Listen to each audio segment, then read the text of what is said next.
بسم اللہ الرحمن الرحیم۔ کہتے ہیں ایک بادشاہ کے دو بیٹے تھے۔ ایک نے اپنا مال اللہ کی راہ میں خرچ کر دیا اور دوسرے شخص نے کفر اختیار کیا اور وہ دنیا کی زینت میں مشغول ہو کر مال بڑھانے میں لگ گیا۔ عطا خراسانی کے بیان کے مطابق ان کا قصہ اس طرح تھا کہ والد کے ترکے سے 8,000 دینار ان کے حصے میں آئے تھے۔ 4,000 دونوں نے تقسیم کر لیے۔ ان میں سے کافر بھائی نے 1,000 دینار کی زمین خریدی۔ جب مومن بھائی کو اس کا علم ہوا تو اس نے کہا، یا اللہ، میرے بھائی نے 1,000 دینار کی زمین خریدی ہے اور میں تجھ سے 1,000 دینار کے بدلے جنت میں زمین خریدتا ہوں۔ یہ کہہ کر 1,000 دینار راہ خدا میں صرف کر دیے۔ پھر کافر بھائی نے شادی کی اور اس پر اس نے 1,000 دینار خرچ کیے۔ جب اس مومن بھائی کو معلوم ہوا تو اس نے کہا، یا اللہ، میرے بھائی نے 1,000 دینار صرف کر کے ایک عورت سے شادی کی ہے، میں 1,000 دینار کے عوض جنت کی حور سے شادی کرتا ہوں۔ اور یہ کہہ کر اس نے 1,000 دینار راہ خدا میں خرچ کر دیے۔ پھر اس کے کافر بھائی نے 1,000 دینار کے عوض کچھ غلام اور گھریلو سامان خریدا۔ جب اس مومن بھائی کو معلوم ہوا تو اس نے کہا، یا اللہ، میں بھی 1,000 دینار کے عوض تجھ سے جنت میں خدام اور سامان راحت خریدتا ہوں۔ یہ کہہ کر اس نے مزید 1,000 دینار راہ خدا میں صدقہ کر دیے۔ اب اس کے پاس کچھ باقی نہ رہا اور شدید حاجت مند ہو گیا۔ اس نے سوچا، اگر میں اپنے بھائی کے پاس جاؤں اور اس سے اپنی حاجت کا سوال کروں تو وہ ضرور میری مدد کرے گا۔ چنانچہ وہ ایک روز اس راستے پر جا کے بیٹھ گیا جہاں سے اس کے بھائی کی آمد و رفت تھی۔ جب اس کا بھائی بڑی شان و شوکت کے ساتھ وہاں سے گزرا تو اپنے اس غریب اور مومن بھائی کو دیکھ کر پہچان دیا اور کہا، فلاں۔ اس نے کہا، ہاں۔ اس نے حالت دیکھ کر کہا، تیرا یہ حال ہے؟ تو مومن بھائی نے جواب دیا، مجھے حاجت شدیدہ پیش آ گئی ہے، مدد کے لیے تیرے پاس آیا ہوں۔ کافر بھائی نے پوچھا، وہ مال کا کیا ہوا جو تیرے حصے میں آیا تھا؟ تو اس مومن بھائی نے پوری صورتحال بیان کی۔ تفصیل سن کر کافر بھائی نے کہا، میں کچھ نہ دوں گا، تو بڑا سخی ہے۔ پھر کافر بھائی نے مومن بھائی کا ہاتھ پکڑ کر اپنے باغوں میں گھمایا۔ اس باغ کی پہلی خصوصیت یہ تھی کہ اس میں انگوروں کی سرسبز شاخیں نگاہوں کو تراوٹ بخشتی تھیں۔ انگور کی بیل کا گھنا سایہ تو ایک مثال کی حیثیت رکھتا ہے، علاوہ ازیں اس کے پتوں کی گہری ہریالی بھی خود اپنے اندر غیر معمولی حسن رکھتی ہے۔ باغ میں داخل ہونے والا اس کے اس حسن سے بیگانہ نہیں رہ سکتا تھا۔ اس باغ کی دوسری خصوصیت یہ تھی کہ اس کے ارد گرد کھجور کے درختوں کی باڑ لگائی گئی تھی۔ اس کے دو فائدے تھے۔ ایک تو یہ کہ باغ باہر ہی سے انتہائی خوشنما معلوم ہوتا تھا، کیونکہ کتاروں میں لگے ہوئے کھجور کے درخت خوبصورتی میں اپنی مثال آپ تھے۔ جن لوگوں نے کھجور کے باغات دیکھے ہیں وہ اس بات کی شہادت دیں گے کہ کوئی درخت بھی اپنے قد و قامت، اپنے پتوں کے رنگ اور فضا میں لہراتی شاخوں اور پھلوں کی خوش رنگی میں کھجور کے درخت کی ہمسری نہیں کر سکتا۔ دوسرا فائدہ اس کا یہ ہے کہ عرب کے موسم گرما میں چلنے والی باد سرسر نہ صرف انسانوں کے لیے بلکہ حیوانوں اور درختوں کے لیے بھی انتہائی مہلک اور اذیت ناک شے ہے۔ انسان تو لپٹ سمٹ کر کسی اوٹ کے پیچھے بیٹھ کر اپنے آپ کو بچانے کی کوشش کرتے ہیں تاکہ یہ زہریلی ہوا نتنوں کے ذریعے جسم میں داخل ہو کر انہیں اندرونی طور پر زخمی نہ کر دے، لیکن درختوں، پودوں اور بیلوں کو بچانے کے لیے یہ انتظام کرتے تھے کہ ان کے گرد کھجوروں کے درختوں کی باڑ لگا دیتے تھے۔ یہ درخت بے حد مضبوط قوت مدافعت کا مالک ہوتا ہے کہ نہ صرف خود باد سرسر کا مقابلہ کرتا ہے بلکہ باغ کے اندرونی حصوں کو حتی الامکان محفوظ بھی رکھتا ہے۔ تیسری خصوصیت اس باغ کی یہ تھی کہ اس میں صرف انگوروں کی بیلیں ہی رونق افروز نہ تھیں بلکہ کچھ قطعات خالی بھی چھوڑے گئے تھے تاکہ حسب ضرورت اس میں دوسری اجناس کاشت کی جا سکیں۔ اب جس شخص کے باغ تھے اس نے بڑے غرور سے اس کم حیثیت بھائی سے کہا، میں مال کے اعتبار سے تجھ سے زیادہ ہوں اور افراد کے اعتبار سے تجھ سے بڑھ کر ہوں، کیونکہ میری جماعت زبردست ہے، یعنی میری آل اولاد بھی زیادہ ہے۔ اول اس کا غرور، اوپر سے ترا یہ کہ وہ باغ میں اپنے نفس پر ظلم کرنے کی حالت میں یعنی کفر پر قائم ہوتے ہوئے داخل ہوا۔ وہاں بھی اس نے وہی کفر کیا اور کفران نعمت کی باتیں کی۔ کہنے لگا، میں تو یہ نہیں سمجھتا کہ میرا یہ باغ کبھی بھی برباد ہوگا، اور یہ جو قیامت قائم ہونے کی باتیں کرتے ہو یا یوں ہی کہنے کی باتیں ہیں، میرے خیال میں تو قیامت قائم ہونے ہی نہیں والی۔ فرض کرو کہ اگر قیامت آ ہی گئی اور میں اپنے رب کی طرف لوٹا دیا گیا تو اس دنیا میں جو میرا باغ ہے مجھے وہاں اس سے بڑھ کر اچھی جگہ ملے گی۔ یہ شیطان کی چالوں میں سے ایک چال ہے کہ وہ انسان کو حد درجہ دھوکے کا شکار کر دیتا ہے، اور وہ انسان کافر اور ناشکرا ہوتے ہوئے بھی یوں سمجھتا ہے کہ میں اللہ کا مقبول بندہ ہوں۔ جب اس نے ہمیں یہاں دولت دی ہے تو وہاں بھی ہمیں خوب نعمت و دولت ملے گی۔ یہ لوگ قیامت کو مانتے تو ہیں نہیں، لیکن اہل ایمان سے قیامت کی باتیں سن کر یوں کہہ دیتے ہیں کہ اگر بالفرض قیامت آ ہی گئی تو وہاں بھی ہماری نوازشات میں کوئی کمی نہ ہوگی۔ چونکہ ایسے لوگ انبیاء کرام کی تعلیم اور تبلیغ کی طرف دھیان نہیں دیتے، اس لیے یہ نہیں جانتے کہ وہاں جو کچھ ملے گا ایمان اور اعمال صالح کی وجہ سے ملے گا۔ اس لیے روز جزا میں جو نعمتیں ملیں گی ان نعمتوں کے ملنے کے قانون سے واقف نہیں ہوتے، اور حقیقت جانتے ہوئے بھی اکثر اہل ایمان کے سامنے منہ زاری کر کے اپنے آپ کو دو جہانوں میں برتر اور بہتر بتانے کی کوشش کرتے ہیں۔ خود ہی سوچ لیتے ہیں کہ ہم یہاں بھی بہتر ہیں، وہاں بھی بہتر ہوں گے۔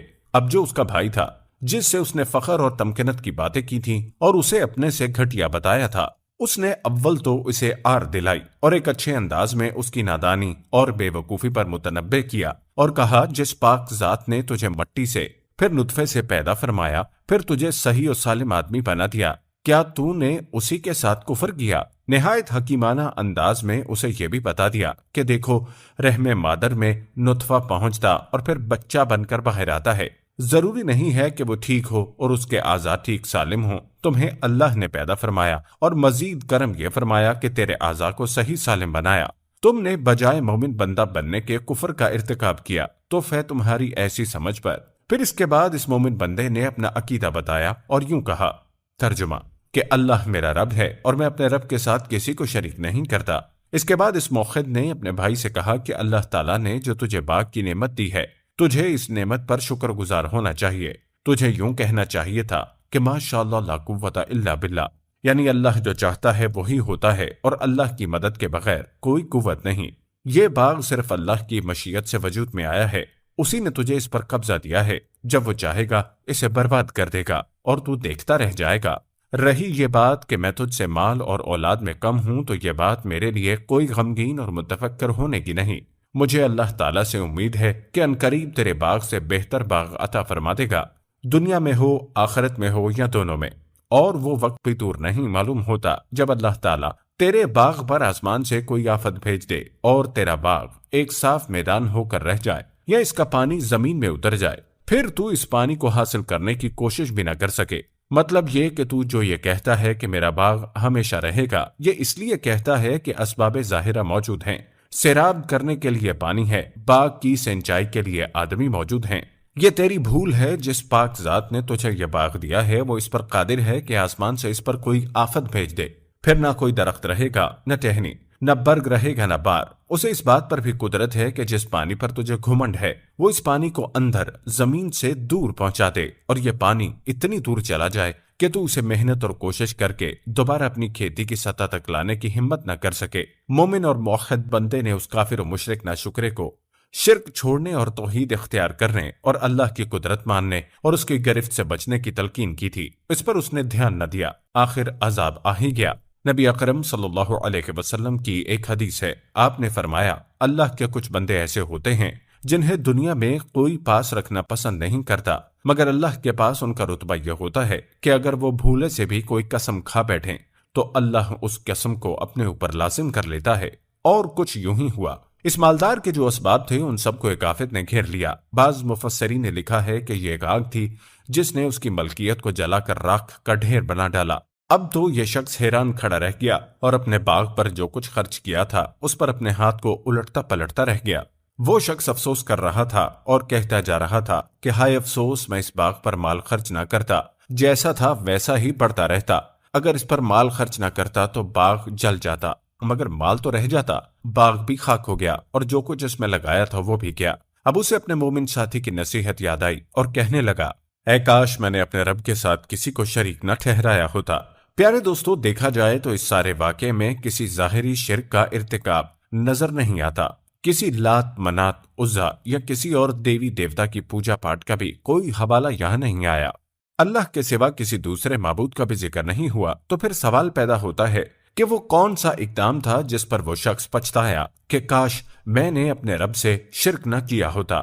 اس پہلو سے اگر اس سارے واقعے کا باریک بینی سے جائزہ لیا جائے تو یہ نکتہ سمجھ میں آتا ہے کہ یہاں جس شرک کا ذکر ہوا ہے وہ مادہ پرستی کا شرک ہے۔ اس شخص نے اپنی مادی اسباب اور وسائل کو ہی سب کچھ سمجھ لیا تھا۔ جو بھروسہ اور توکل اسے حقیقی مسبب الاسباب پر کرنا چاہیے تھا، وہ بھروسہ اور توکل اس نے اپنے مادی وسائل پر کر لیا تھا، اور اس طرح ان مادی وسائل کو معبود کا درجہ دے دیا تھا۔ یہی رویہ اور سوچ مادہ پرستی ہے، اور یہی موجودہ دور کا سب سے بڑا شرک ہے۔ یہ بات اظہر من الشمس ہے کہ موجودہ دور اگنی پوجا، ستارہ پرستی اور بت پرستی کا دور نہیں۔ آج کا انسان ستاروں کی اصل حقیقت جان لینے اور چاند پر قدم رکھنے کے بعد ان کی پوجا کیوں کرے گا؟ چنانچہ آج کے دور میں اللہ کو چھوڑ کر انسان کو جو معبود بنائے ان میں مادہ پرستی سب سے اہم ہے۔ آج دولت کو معبود کا درجہ دے دیا گیا ہے اور مادی وسائل اور ذرائع کو مسبب الاسباب سمجھ دیا گیا ہے۔ شرک صرف دولت کی دیوی کے آگے سر ٹیکنا یا کسی پتھر کو ہی پوجنا نہیں ہے، بلکہ کسی بھی چیز کی اہمیت کو بڑھا کر خدا کے مقام پر لے جانے کا نام ہے۔ کچھ لوگ وطن کو خدا بنا لیتے ہیں، کچھ نظریات کو اور کچھ دولت کو۔ دوستو، یہ مادہ پرستی اور دولت کی ہوس موجودہ دور کا بہت خطرناک شرک ہے اور اللہ اس کے شرک سے ہمیں محفوظ رکھے۔ دوستو، اس کہانی میں عذاب کا یہی سبب نظر آتا ہے۔ اس شخص نے اپنے باغ پر نظر طائرانہ ڈال کر یہ گمان کر لیا کہ یہ باغ از خود ہمیشہ قائم رہ سکتا ہے۔ اپنے حساب کتاب میں اس نے سب شامل کر لیا، نہیں کیا تو مسبب الاسباب اللہ کی ذات کو۔ اس بات کا مقصد ہرگز نہیں کہ انسان اسباب نہ کرے۔ اللہ تعالیٰ قرآن کریم میں فرماتے ہیں، اور زاد راہ لے لیا کرو، اور بہترین زاد راہ تقوی ہے، اور اللہ سے ڈرو اے عقل والو۔ دوستو، تقوی کی بہترین تشریح ہمیں ایک روایت سے ملتی ہے کہ حضرت عمر نے اپنے ایک ساتھی سے تقوی کے معنی پوچھے تو انہوں نے کہا، پرخار رستے پر اپنا دامن بچا بچا کر نکل جانا تقوی ہے۔ یاد رہے، دنیا کو چھوڑ کر جنگل و بیابان میں نکل جانا تقوی نہیں۔ رہنا تو ہم نے اسی مادہ پرست دنیا میں ہے، مگر اس دنیا کے فریبوں سے ہوشیار رہنا ہے۔ اپنا پیٹ ضرور پالنا ہے، اپنی اولاد کے لیے مشقت بھی کرنی ہے، مگر ہمارا اصل ہدف آخرت ہونا چاہیے۔ اسی طرح اس دنیا میں رہنے کے لیے محنت ضرور کرنی ہے، اسباب پورے کرنے ہیں، مگر بھروسہ صرف اللہ کی ذات ہی پر کرنا ہے۔ اس کے اوپر کامل توکل ہوگا تو انشاءاللہ یہ دنیا بھی آسان ہوگی اور آخرت بھی فرحان۔ اللہ تعالیٰ سے دعا ہے کہ اللہ تعالیٰ ہم سب کو ایمان اور توکل کی دولت سے مالا مال کرے، آمین۔ پیارے دوستو، ہم یہ امید کرتے ہیں کہ آپ کو ہماری آج کی یہ ویڈیو ضرور پسند آئی ہوگی۔ اگر آپ کو ہماری آج کی یہ ویڈیو پسند آئی ہے تو سب سے پہلے اسے لائک کریں اور اپنی رائے کا اظہار کمنٹ سیکشن میں